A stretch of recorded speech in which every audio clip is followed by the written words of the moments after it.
With us, we just knew that all those influences that we had, the reason we talked about, we literally did one of those, did we just become best friends? One of those, like, he mentioned Queen. I mentioned Queen. Queen 2 is our favorite album.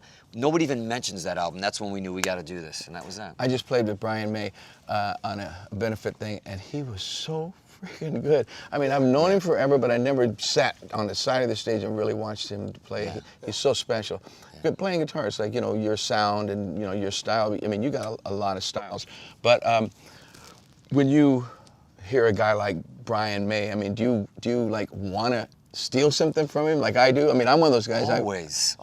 You always, like, for him, you could always sing his melodies. I used to call him the bender. This guy bends a beautiful note and he holds, and he sings. Patience and it sings, and that's where probably he influenced me the most, was that sort of. Because you play different. I mean, he can shred, but you shred. I mean, that shit I heard in there was like, Yeah, that's just for the kids.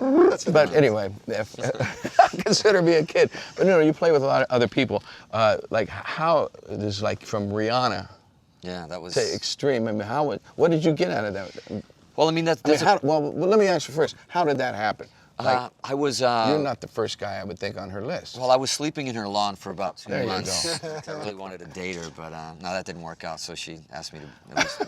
No, I mean, actually, there was a friend of mine who called. They were looking for a guitar player. She wanted to kind of rock. She wanted to do a live show with all her stuff, but she wanted it to have a little bit of an edge. And she's seen a video of mine, and she had him reach out to me. And at first, I said, why? There's no guitar on that stuff. And he goes, that's why. So he goes, so I said, let me get this straight. I get to ruin every one of her songs with some heavy shit. And the show was like a heavy rockin' show. So it was supposed to be for 3 months, and I did it for about 6 years. What'd you learn from all that? Did it influence your music? Because you guys play funk. I mean, to me, you're almost a funk, fusion, jazz, rock, blues, folk band. Pop folk band.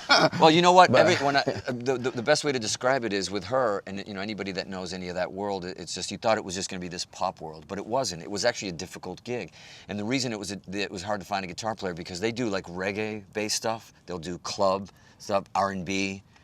Straight up pop and some funk stuff. So you have to have all those hats and have those feels to be able to. No, well, you're the right guy for it. Stay tuned for more new episodes of Rock and Roll Road Trip with Sammy Hagar, coming soon.